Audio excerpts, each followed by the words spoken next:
On the breakfast, data obtained from the United Kingdom's Nursing and Midwifery Council has shown that a total of 1,670 Nigerian trained nurses were licensed to practice in the United Kingdom between April and September 2022. Once again, we'll discuss the brain drain in Nigeria's health system and why are nurses leaving.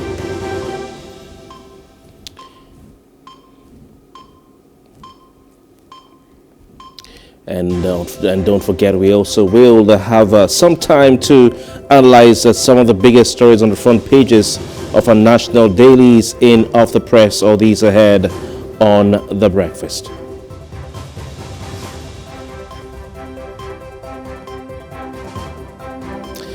All right, it's a beautiful Monday morning, and we're back with The Breakfast on PlusTvAfrica. We have a bumper package in store for you this morning, and I implore you to sit back, relax, and enjoy the show. My name is Kofi Bartels of Flying Solo this morning. Once again, you're welcome. Before we delve into major conversations, like we said earlier, let's take a look at what's been trending as far as conversations on the social spaces are concerned. I mean, everybody is on about the 2023 elections. And I know, a lot of you are disappointed, or some of you are disappointed, some are jubilating, but I think majority of you are disappointed. The numbers say so. I'm not being partisan here. The numbers say so. Okay, look at the numbers, the figures as far as voting for 2 Saturdays ago is concerned. Most of you are disappointed. This is the first time, I think, in the history of Nigeria that more people will be against a sitting president than those who are for that sitting president. If the election result holds, because some people feel it will not hold. So I know a lot of you are not happy, but it's important to also bring you conversations that do not concern elections, okay? It's important to bring you conversations because people are talking about a lot of other things, and there are so many other things that are happening out there. And we hope that, these will be of interest to you. Let's start with some part of Ekiti. This is some part in the southwestern part of Nigeria. I apologize. But it's known as Ayegbaju Ekiti. All right, Ayegbaju Ekiti. A thunderstorm rendered several people homeless. It was quite a tragic one. Roofs being blown off from houses. You can see some of it on your screen there, and it was a big deal in that part of the country. Heavy rain accompanied by a storm. And we hear that the properties destroyed amounting to millions of naira. From that incident. Once again, the name of the community is Ayegbaju Ekiti. This is in Oye local government area. And of course, we hear that those who spoke to the press, some residents of the area who spoke to the press in that Ayegbaju area of Ekiti, affected by the rainstorm, including the High Chief of the area, the Olomo of Ayegbaju Ekiti, Mr. Joseph Ogurinde. We also hear some other persons spoke to the press, like Ezekiel Ajay. We're going to quote Radio Nigeria because they put up an interview with these people, and they said most of the houses had their roofs blown off. Now imagine going into a community and seeing a town, and seeing that almost all the houses are without roofing sheets. It's quite sad. And as you can see, apart from the houses having their roofing sheets blown off, you also have, the poles, the electric poles, also being disconnected. They're also part of the casualties. And you can see it's dangerous for the life of the people in that community when the electric poles are affected, because you don't want anybody to be electrocuted. You have a church in that part of Ekiti State called Emmanuel African Church. 2 missions of the Emmanuel African Church were also affected by the storm. But what we hear is that High Chief Olomo is saying that no life was lost in that incident. You can see some persons there trying to inspect what happened in that place. And they're appealing to authorities in Ekiti State, in particular the Ekiti State Emergency Management Agency and officials of Oye local government area to, come to their aid, at least come and assess, the level of the damage done, the impact of that thunderstorm or rainstorm, and see what they can do, to provide some sort of succor and amelioration to those affected. I mean, this is not an earthquake on the scale of what we've seen in Turkey and Syria, and I think it's something that shouldn't take too long, to see, emergency or disaster relief people, emergency response people there to see what they can do to help. I can imagine that the residents of those houses, may not be able to shelter in those houses for some time, and it calls for some help. Do they need to wait for the media to come around and take pictures, before the authorities know? If it was politics and if it were elections, we would hear a lot from the politicians. We will hear a lot from them. They would even hire, PlusTvAfrica to cover them live. But when it comes to things like this is talking about the functionality of government agencies, and what affects the common man. Then you start hearing the politicians giving you sign language, or you'll even hear from them. I think the residents of Ayegbaju, Ekiti, may have to wait for the next election, maybe the next governorship election, since the presidential election has held, for some sort of succor, because it's during elections that you see the politicians coming around. I saw a video someone sent to me from Port Harcourt, where, the governorship election is around the corner on Sunday. The governor of Rivers State here, so we paid a visit to Ikoku Market. Ikoku is a popular spare parts market in Rivers State, and it's just like if you're in Lagos, Ladipo, yeah. And that part of the state, the spare parts markets are really, you have a lot of traders who are from the southeastern part of the country, where you have the Igbo ethnicity. So he sort of stopped there to talk to some of the traders on the street, to tell them, to vote for his candidate in the coming election. That this time is no longer broom. Now he switched back to umbrella, And someone commented in the video that, okay, because of elections, he's come to talk to us. He invited the Igbo leaders in River State to come for a meeting. I guess they didn't show up, and the person said, he came here. But what I'm saying is that the politicians always find a way to you, during election period. They always find a way to you.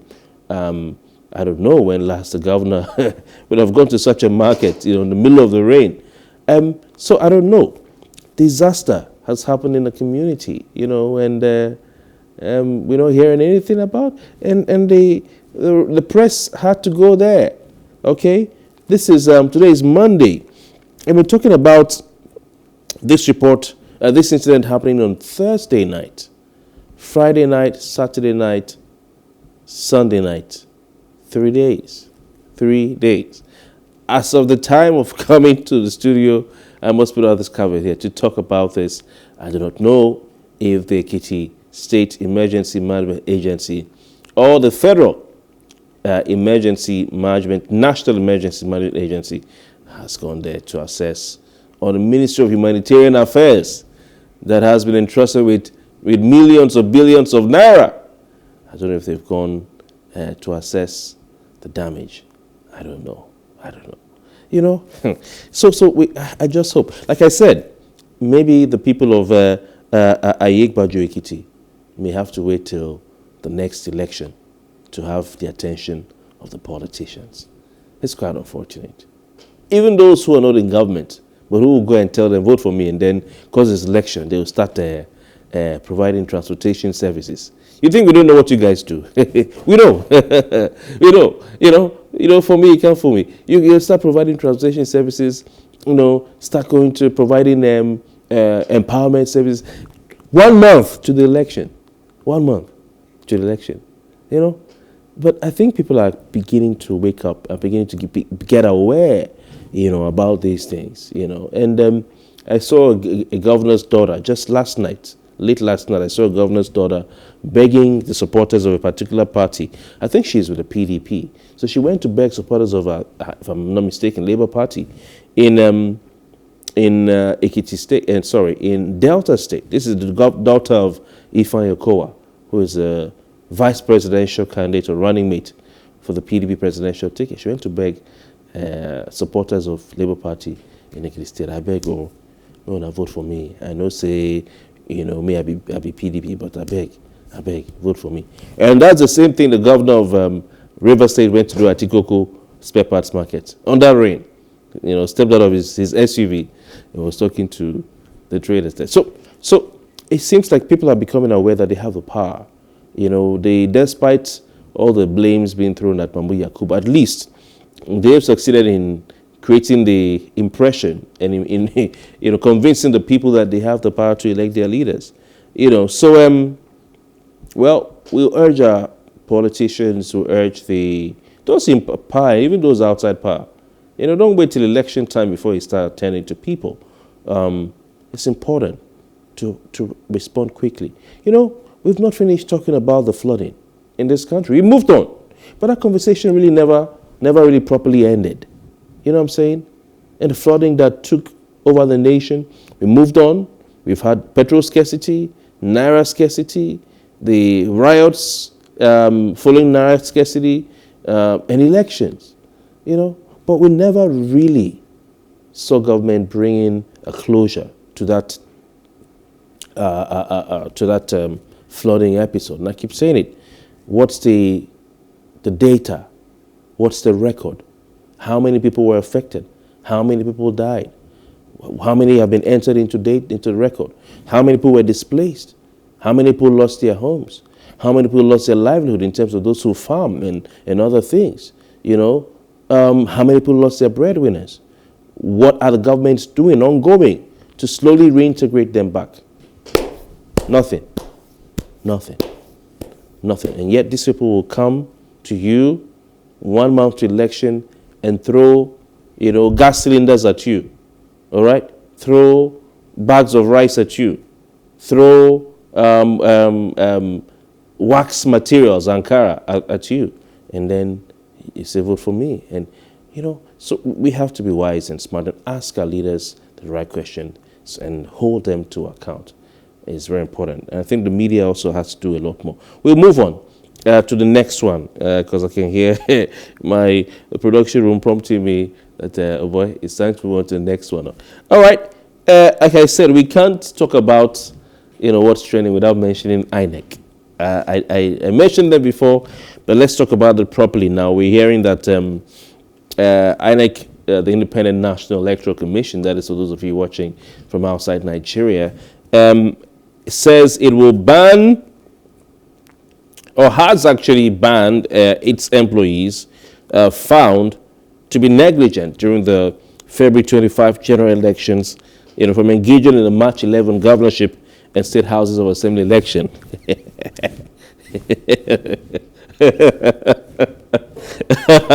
Sorry, I can't but laugh. One Ghanaian comedian will say, God have mercy upon us. Can we move to the next story, please? I don't know, man. Should I have to take this? Do I have to take this? Well, is it not the same INEC? Which INEC are we talking about? Is it the INEC that we know? Because, yes, indeed. We must give it to the commission. Some of their staff had, questions raised over their performance. But I don't know, if you're saying they were negligent, did their negligence affect the outcome of the election? Did their negligence affect the figures that were handed over to you, Professor Mahmoud Yakubu, Chairman of INEC? Did their negligence disenfranchise Nigerians? Then something needs to be done about it. I saw some clip yesterday a news clip yesterday of INEC staff in Imo State who went on a protest.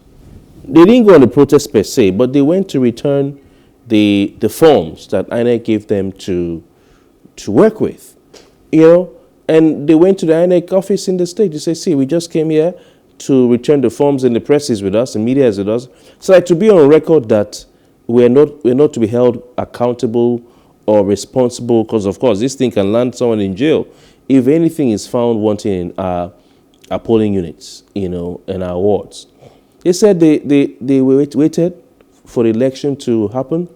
That INEC, there were no cars, no vehicles to convey them to the polling units.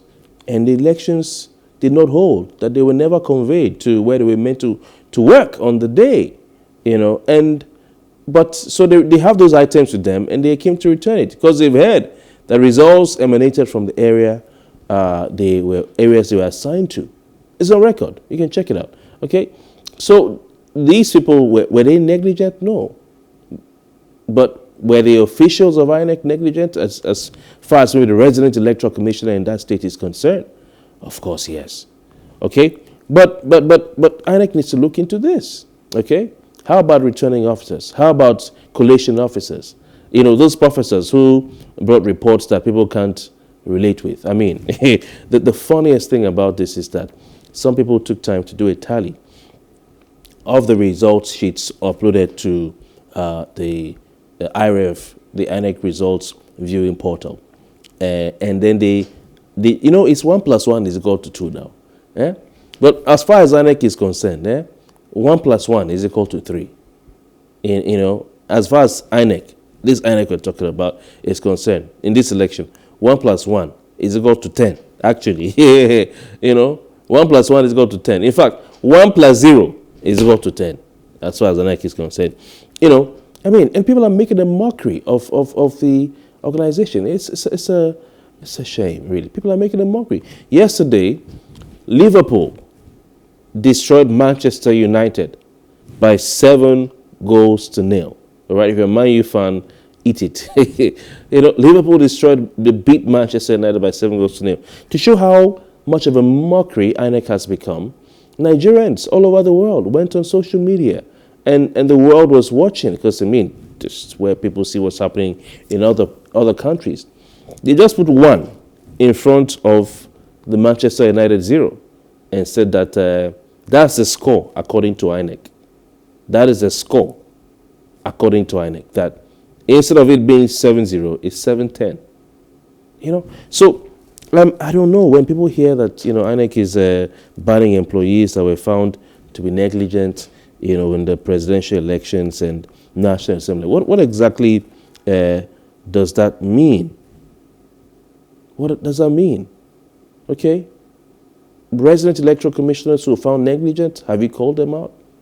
State collation officers who accepted results and brought them to you that had some issues, have you called them out?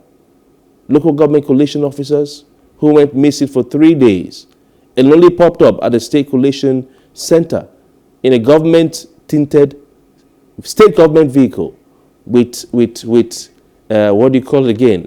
with security details, more than even the rec has, that were never given to him by INEC and DSS and police, accompanied by government press, and then comes to hand you a result that the parties are challenging.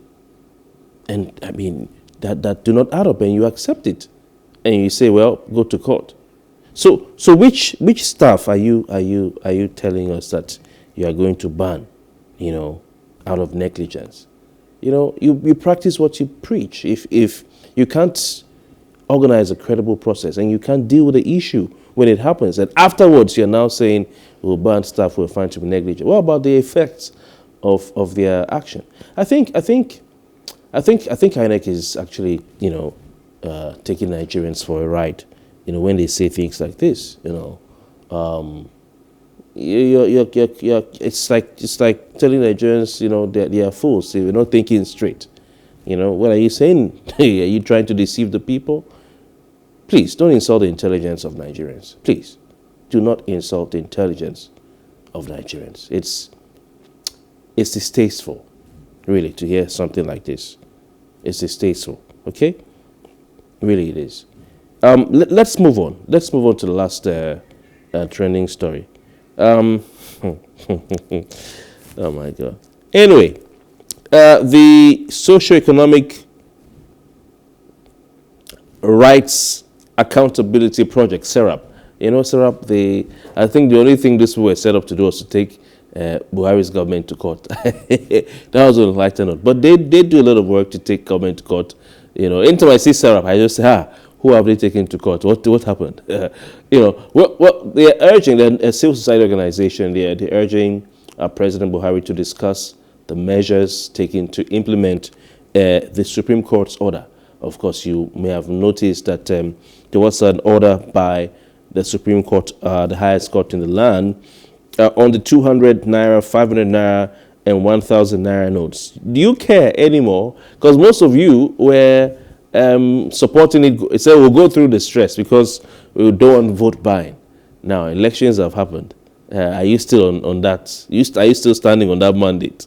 On that mandate we shall stand. That Buhari should continue because you don't want vote buying on Saturday. Well, I guess that theory has been thrown to the dustbin of history. You know, that despite this policy, it never stopped anything like rigging in the presidential election.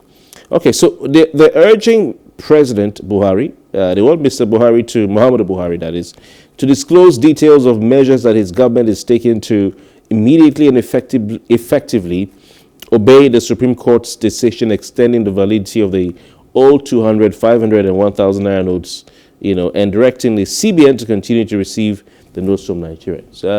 Okay, so that's what Serap is saying. I mean, for some of you who have thrown away your old notes, because some time I tried to spend, I have some of the old notes there. I kept a few, you know. After the adjournment, I said, okay, court has adjourned now, and they said there should be a state of execution or whatever, status quo ante. Status quo ante. So I kept my money, and people rejected them. So I felt like throwing them away. You know, not too much money, but money is money. You understand? So I don't know how many of you may have thrown away old Naira notes, seeing that we're being rejected. I hope you didn't, and I hope you're not one of them. So, I mean, what would we do without organizations like SERAP, honestly? You know, these guys are heroes. So they want the president to tell them what his steps he's taking. I don't know if they expect him to write to them, you know. But they urged him to publicly instruct the Central Bank of Nigeria to immediately and effectively implement the Supreme Court of Nigeria's decision ordering an end to the cash withdrawal limits imposed by banks, because such restrictions violate the rights of citizens to use their property freely. You can't withdraw, you know, more than XYZ amount of money. I don't know. So does the president really need to direct the CBN? I mean, is he above the law? Because all those who went to court with this could just need to serve the Central Bank of Nigeria. That's all. Just serve them. And that's it. They have to comply. I don't know if the president needs to now tell them to comply. In other words, if the president doesn't tell them to comply, then they won't comply with the Supreme Court order. Is that what Serap is saying? I don't think the president is a breaker of the law. I think a president, I'd like to think he's, you know, he respects the law. He said it several times, that respects the rule of law, you know, and that's that. So all the likes of Erufai and co, I know they're so jubilating. All they need to do is to serve, their lawyers just serve CBN, and that's it. If the federal government was copied, they can serve the president as well, or the attorney general, sorry. And that's it, really, for me. I don't think the law allows the president to decide whether to obey a Supreme Court order or not. There's no question here. So, but I think, Serap, what they're doing is basically to put pressure, you know, on the system to obey the law and do the needful. However, you know, the question remains, what impact will this order by the Supreme Court, with this judgment, what impact will it have on Nigeria's macroeconomy, especially with the rate of inflation and the stability of the Naira? Because originally, like I always say, the Central Bank of Nigeria through its governor, never said anything about vote buying. And I don't think he also said anything about fighting banditry. If I remember correctly, it's majorly been about the stability of the naira and curtailing rising inflation. Very important. So let's see. I think the Supreme Court now has ruled. The question always remains when it comes to economic policies. Do the courts have the knowledge to be able to take decisions, because these decisions are taken by people with economic background or background in managing economies. It's very important. We have to go. We'll take a break, and when we come back, we'll delve into the papers and what they have to say today. Our guest is joining us pretty shortly. Please stay with us. My name is Kofi Bartels. It's still The Breakfast on Plus TV Africa.